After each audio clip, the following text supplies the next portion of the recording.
মসজিদের ইসবিয়ার মধ্যে আসার এবং বসার আমাকে কয়েকটি কথা বলার আপনার সেই কথাগুলো শোনার মতো সেই তৌফিক দান করেছেন ওই মহান রব্বুল আলামিনের দরবারে আবার উচ্চ আওয়াজে বলি আলহামদুলিল্লাহ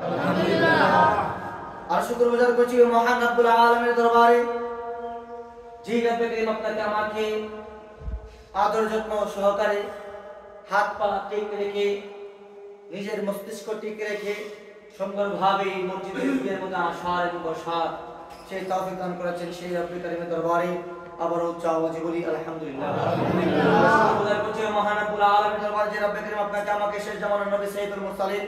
খাতামুন নবী নূরুল আলামিন নূরুল জাতি নূরুল জাতি সাইয়্যিদুল মুরসালিন এই মুহাম্মদ রাসূলুল্লাহ সাল্লাল্লাহু তাআলা সাল্লাম উম্মত বানিয়ে দুনিয়ায় প্রেরণ করেছেন। ওই মহান রব্বুল আলামিনের দরবারে আবার উচ্চ আওয়াজে বলি আলহামদুলিল্লাহ।